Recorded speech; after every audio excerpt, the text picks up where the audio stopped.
은혜 받으실 하나님의 말씀은 사도행전 8장 1절로 8절에 있는 말씀입니다. 이 계시의 말씀을 읽을 때에 오늘도 우리와 함께 하시는 성령님의 음성으로 들려질 수 있기를 원합니다. 함께 낭독을 합니다. 사울은 그가 죽임당함을 마땅히 여기더라. 그날에 예루살렘에 있는 교회에 큰 박해가 있어 사도 외에는 다 유대와 사마리아 모든 땅으로 흩어지니라. 경건한 사람들이 스데반을 장사하고 위하여 크게 울더라. 사울이 교회를 잔멸할세 각 집에 들어가 남녀를 끌어다가 옥에 넘기니라. 그 흩어진 사람들이 두루 다니며 복음의 말씀을 전할세 빌립이 사마리아 성에 내려가 그리스도를 백성에게 전파하니 무리가 빌립의 말도 듣고 행하는 표적도 보고 한 마음으로 그가 하는 말을 따르더라. 많은 사람에게 붙었던 더러운 귀신들이 크게 소리를 지르며 나가고 또 많은 중풍병자와 못 걷는 사람이 나으니 그 성에 큰 기쁨이 있더라.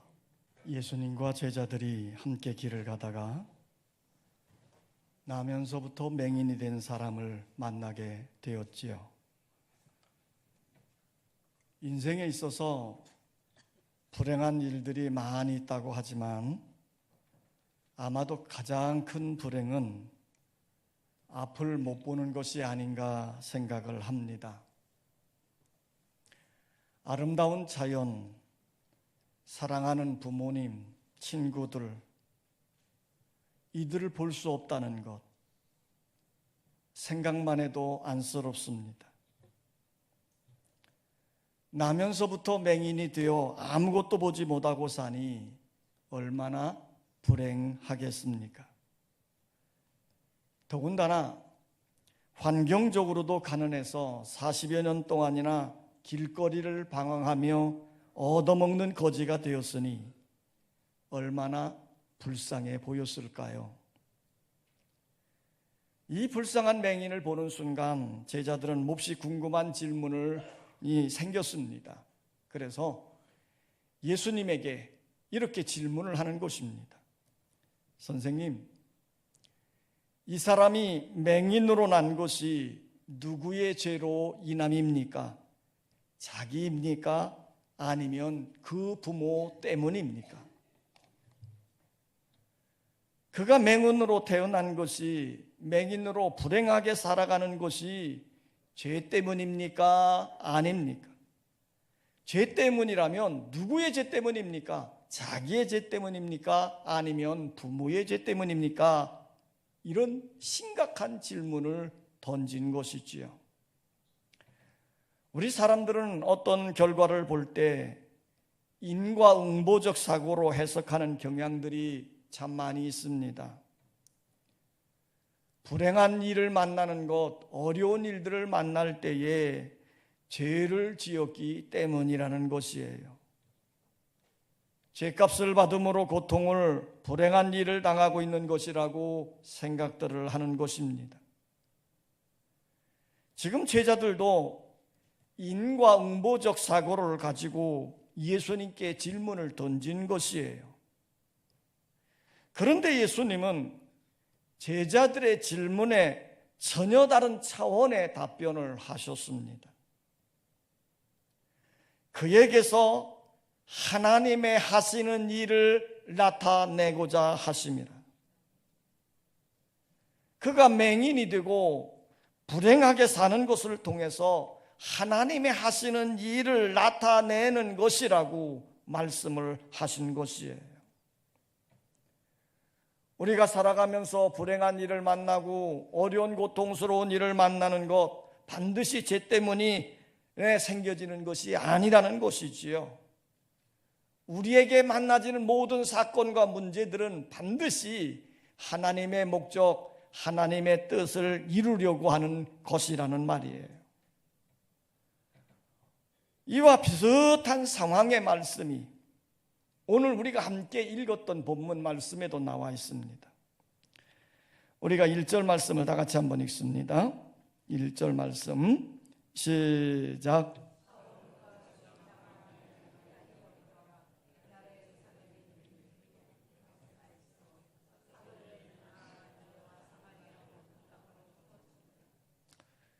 은혜가 충만한 초대교회에 큰 박해가 일어났다는 것이에요. 그런데요, 이 초대교회인 예루살렘 교회는 정말 은혜로운 교회였습니다. 성령 충만해서 부흥하는 교회였습니다. 내적으로 사도들의 가르침을 받았고 기도하는 일을 계속 힘썼습니다. 성도들 간에는 사랑의 교제가 이루어지므로 물질을 공유하는 구제운동이 일어났지요. 성전에 모이기를 힘썼고 성찬과 예배가 바르게 집행되어졌습니다. 기사와 이적이 많이 나타났고 교회는 크게 부흥되어졌습니다. 바로 이러할 때 교회에 큰 환란이 임하게 된 것입니다. 왜 이런 은혜로운 교회에 환란이 있고 핍박이 생긴 것일까요? 환란도 보통 환란이 아닙니다. 야고보 사도가 목베임을 당했습니다. 스데반 집사가 돌에 맞아 죽었습니다. 그뿐만 아니라 오늘 본문에 나타난 대로 교인들을 샅샅이 찾아내어 남녀를 막론하고 감옥에 다 쳐넣었습니다. 이것도 모자라서 저 멀리 다메섹에 많은 그리스도인이 있다는 소문을 듣고 그곳까지 잡으러 사람들을 보내고 있는 상황이지요. 이렇게 온 교회가 쑥대밭이 되고 난장판이 되었습니다. 왜 은혜롭고 성령 충만한 교회에 이런 일이 생긴 것일까요?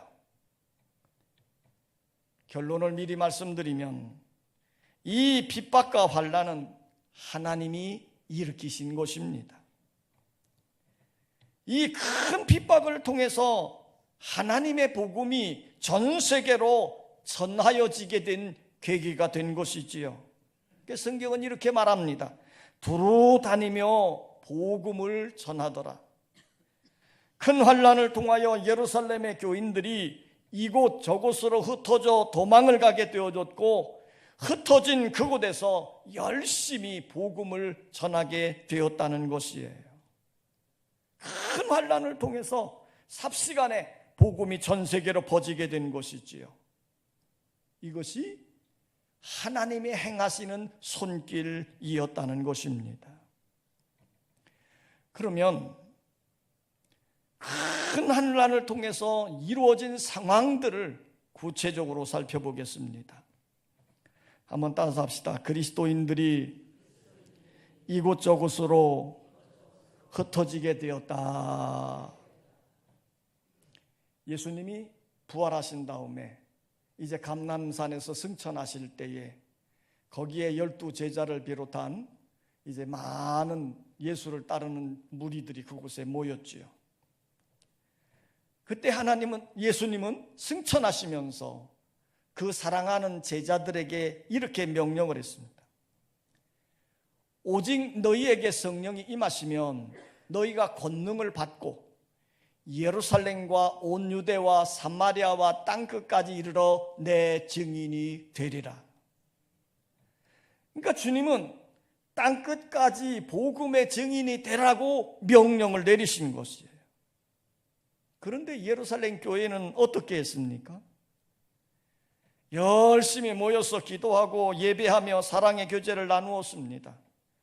물질을 서로 나누며 그리스도의 사랑을 나누었지요. 교회 생활이 참 재미있었고 교회는 날로 부흥을 했습니다. 그러나 이들은 자신들에게 주어진 은혜와 축복에 빠져서 주님이 맡긴 사명은 망각하고 있었더라는 겁니다. 전해야 될 복음을 전하지 않았습니다. 사마리아로 가야 되는데 가지 않았습니다. 땅끝까지 꿈도 꾸지 않았지요. 오로지 예루살렘에만 그대로 안주하려고 한 것이에요. 그러니 이런 예루살렘 교회를 어떻게 해야 되겠습니까? 하나님은 이들에게 큰 환난과 핍박을 당하게 하여 그들이 예루살렘을 떠나서 세계 구석구석 이곳저곳으로 흩어지게 했고 흩어진 곳에서 복음을 전하게 하셨던 것입니다. 예루살렘 교인들이 삽시간에 세계로 흩어지게 돼서 그 흩어진 곳에서 복음을 전하게 되니 삽시간에 복음이 예루살렘을 떠나 전 세계로 확장되게 되는 놀라운 역사가 일어나게 된 것이에요.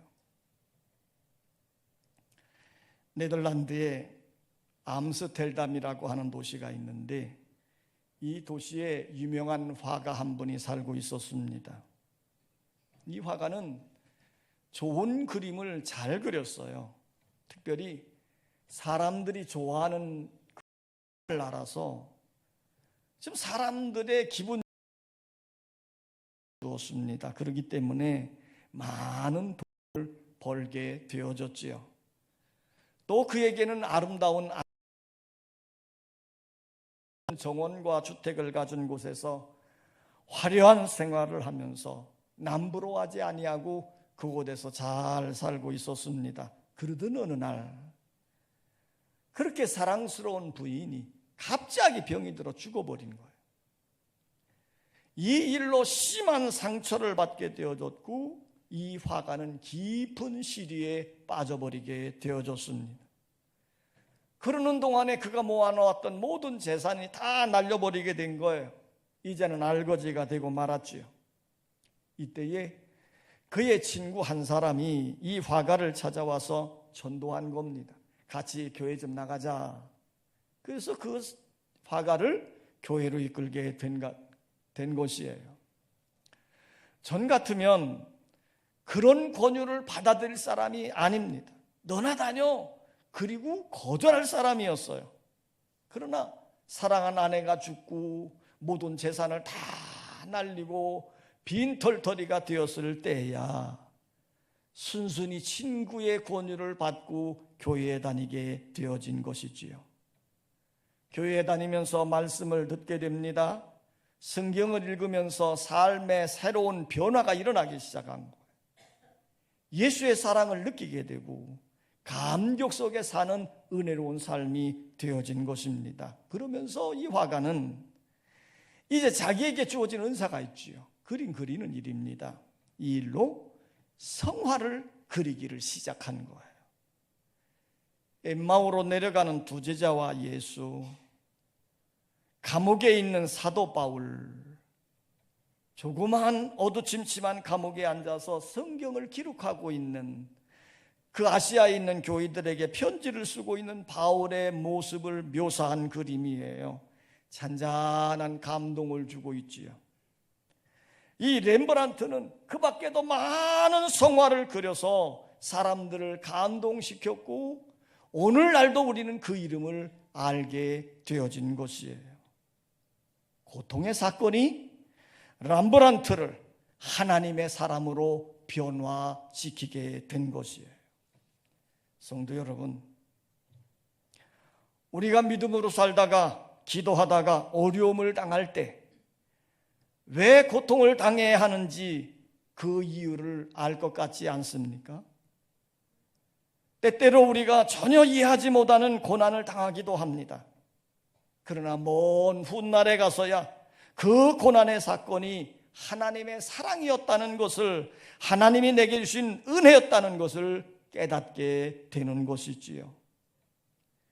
예루살렘에 있는 성도들 큰 핍박을 당했습니다. 그때 그들은 고통스럽고 앞이 캄캄했습니다.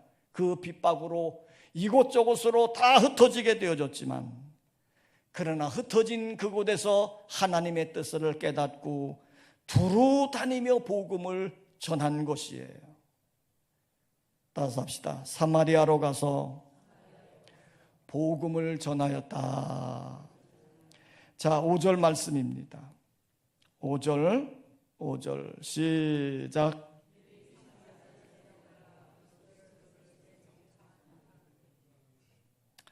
빌립이 사마리아라고 하는 지역에 내려가서 복음을 전하였다. 성경은 이렇게 기록하고 있습니다. 그런데 이 사건은요, 굉장한 사건입니다. 이 사건은 유대인들의 고정관념을 깨트리는 결정적인 사건이기 때문입니다. 왜냐하면 당시의 유대인들은 사마리아 지역에 살고 있는 사람들을 부정한 자로 취급을 하면서 절대 상종하지 않았기 때문이지요. 사마리아는 북왕조 이스라엘의 지역인데 BC 721년에 아수르라고 하는 나라에 의해서 나라가 망해버린 거예요. 아수르는 여러 나라를 정복하고 그 정복한 여러 나라를 하나의 나라로 만들기 위해서 이 민족을 저 나라로 보내고 저쪽에 있는 민족을 이곳으로 보내고, 그래서 사마리아에 살고 있는 유대인들을 다른 지역으로 보냈지요. 포로 잡아 끌어가 보내고 다른 지역에 사는 이방인을 사마리아 지역으로 이주시킨 겁니다. 그러니까 이 사마리아 지역은 어떻겠습니까? 유대인과 이방인들이 함께 들어와 삶으로 그 혈통이 순수 혈통이 아니라 혼혈 혈통이 되어졌다는 것이에요. 그래서 이 유대인들은 사마리아 사람들을 부정하게 여겼고 서로 상종하지도 않았습니다. 이런 관계가 얼마나 심했는가 하면 예루살렘에서 갈릴리라고 하는 지역으로 가려고 하면 사마리아 땅을 통과해서 가면 지름길로 빠르게 갈 수 있습니다. 그런데 이 유대인들은 절대로 사마리아 땅에 들어가지 않고 그걸 삥 돌아서 갈릴리로 가는 것이지요. 이렇게 편견적이고 편파적인 생각을 가지고 사마리아 사람들을 무시하고 있었던 것입니다. 그런데 큰 환난을 당하게 되니 유대인들이 사마리아 땅으로 내려가서 그곳에서 살게 된 것이에요. 오늘 본문에서 빌립은 자기 발로 스스로 찾아가서 사마리아 지역에서 복음을 전하게 된 것이지요. 예루살렘에 있는 교인들은 지난날 이방인들과 함께 한다는 것은 상상도 하지 못할 일이었습니다. 이방인의 집에는 들어가지도 않았고 이방인들과 함께 음식을 먹지도 않았고 이방인의 집에 들어가 잠을 잔다는 것 상상도 할 수 없는 일이었어요. 그러나 워낙 핍박이 심하다 보니 이들이 사마리아 지역으로 내려가서 그곳에 숨을 수밖에 없는 거예요.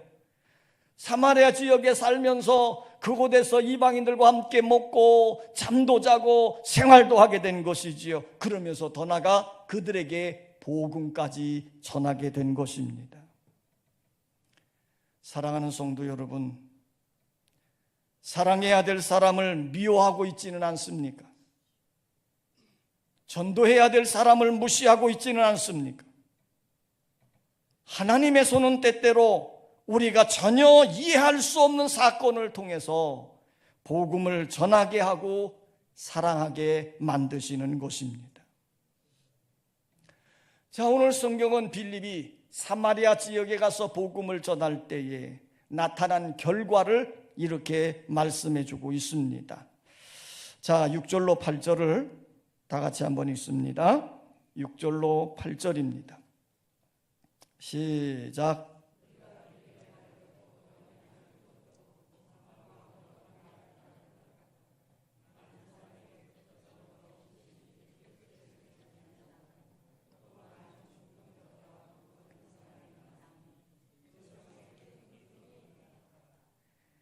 빌립이 사마리아에 내려가서 복음을 전파할 때 놀라운 역사가 일어난 거예요. 그렇게 무시하고 편견을 가졌던 사마리아 사람들이 예수를 믿기 시작한 것입니다. 그뿐만 아닙니다. 빌립이 복음을 전할 때에 놀라운 능력이 나타나기도 한 것이지요. 더러운 귀신이 쫓겨나가 자유하게 되었고 중풍병자가 일어나고 못 걷는 사람이 걷게 되니 이것을 보고 있는 사마리아 사람들이 심히 놀라며 예수를 믿고 빌립을 따르게 된 것이에요. 빌립이 복음을 전할 때 놀라운 역사가 나타나서 예수 믿는 자들이 생겨지더라는 겁니다. 그래서 사마리아 지역에 복음으로 인한 놀라운 부흥의 역사가 일어나게 된 것이지요. 아프리카의 성자라고 불려지는 리빙스턴 선교사가 있습니다. 이 선교사는 이제 아프리카로 간 지 초창기 때라고 합니다. 밀림을 지나가다가 그 밀림의 길에서 큰 사자를 만난 거예요.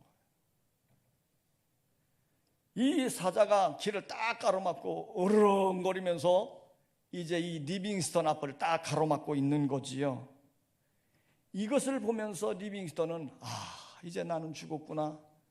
그리고는 하나님께 마지막 영혼을 부탁하는 기도를 드렸다고 합니다. 그때 앞을 가로막고 있던 사자가 앞발로 리빙스턴을 팍 한번 쳤는데 그냥 리빙스턴은 쓰러져서 기절을 하고 마른 거죠. 그런데 얼마 후에 정신을 차려서 보니까 자기를 쳤던 그 사자가 여전히 쓰러져 있는 리빙스턴을 바라보고 있더라는 거예요. 이상한 것은 그러면서도 이 사자가 아무런 행동을 하지 않더라는 거예요. 그때 상황을 리빙스턴은 이렇게 고백을 했습니다. 고양이가 쥐를 가지고 노는 것 같더라. 이 쓰러진 리빙스턴을 가만히 바라보고 있던 사자가요, 이 리빙스턴을 물어뜯지도 않고 그냥 어슬렁어슬렁 거리면서 그냥 가버리더라는 거예요. 그런데 이런 상황을 원주민들이 다 보고 있었던 겁니다. 그 사자가 하고 난 다음에 원주민들이 다 모이는 거예요. 모이면서 그들이 스스로 이렇게 이야기를 하더라는 거예요. 이 사람은 사자가 보고서도 죽이지 않는 사람으로 보아 이 사람은 특별한 사람이야. 그러니 우리는 이 사람이 하는 말을 믿어야 돼. 그리고 스스로 결정을 하더라는 거죠. 그래서 그 사건을 두고 그 지역에 있는 원주민들 모두가 다 예수를 믿게 되어졌더라는 겁니다. 이 엄청난 위험과 고통의 사건이 계기가 되어져서 원주민들을 모두 구원하는 놀라운 기적 같은 일이 벌어졌던 것이에요. 성도 여러분, 복음을 전할 때 하나님의 능력을 경험하게 되고 전도할 때 하나님이 행하시는 놀라운 일들을 경험하게 되는 줄 믿습니다. 빌립이 사마리아로 가서 복음인 예수 그리스도를 전한 것입니다. 복음인 예수 그리스도의 이름에는 능력이 있습니다. 빌립이 사마리아로 가서 복음을 전할 때 세 가지 해방된 역사가 일어난 것이지요. 첫째는 더러운 귀신이 소리를 지르고 쫓겨나가는 영적 해방이 있었습니다. 예수 그리스도의 이름에는 귀신을 쫓아내는 능력이 있는 것이에요. 빌립이 복음을 전함으로 사마리아 성에 활개를 치던 귀신들이 쫓겨나가고 영적 해방이 그곳에 이루어진 줄 믿습니다. 둘째는 육체 해방 운동이 일어난 것이에요. 중풍병자가 일어나고 안진뱅이가 걷게 되는 놀라운 역사가 일어난 것이에요. 병든 자가 고침받고 강건해지는 역사가 나타난 것이지요. 세 번째는 정신적 해방 운동이 일어난 것입니다. 사마리아 지역에 복음이 전하여지자 그들을 짓누르고 있던 온갖 걱정, 고민, 근심, 불안, 두려움이 사라져버리고 그 성에 큰 기쁨이 넘치게 된 것이에요. 얽매인 것이 풀어지고 자유하게 되었고 사마리아에 큰 기쁨이 넘치게 되어진 것입니다. 사랑하는 성도 여러분, 우리는 요한 웨슬레이 후예답게 웨슬레가 복음으로 온 영국을 놀랍게 변화시켰던 것처럼 우리가 사는 삶의 현장을 뛰어넘어 복음을 전하게 되어지면 하나님의 능력을 경험하게 되고 구원받는 놀라운 역사를 통해서 큰 기쁨을 누리게 될 줄 믿습니다. 아버지 하나님, 은혜로웠던 예루살렘 교회에 감당할 수 없는 큰 환난과 핍박이 일어났습니다. 그 일을 통해 예루살렘 교인들은 예루살렘에 살 수 없어 세계 구석구석으로 도망을 갔고 그 흩어진 그곳에서 복음을 전하는 역사가 일어날 때 삽시간에 복음은 온 세계에 전해지는 역사가 나타났습니다. 특별히 복음의 불모지인 사마리아 도성에도 빌립이 전한 복음으로 하나님의 능력의 역사가 나타나게 되고 구원받는 놀라운 부흥이 이루어졌습니다. 아버지 하나님, 우리에게도 이런 은혜가 있게 하여 주시옵소서. 복음으로 우리의 얽매였던 모든 것들이 풀어져 자유케 하여 주시고 복음의 능력으로 우리를 강건케 하시며 하나님 안에서 참된 소망과 비전을 품는 은혜로운 삶이 되게 하여 주시옵소서. 예수님의 이름으로 기도하옵나이다. 아멘.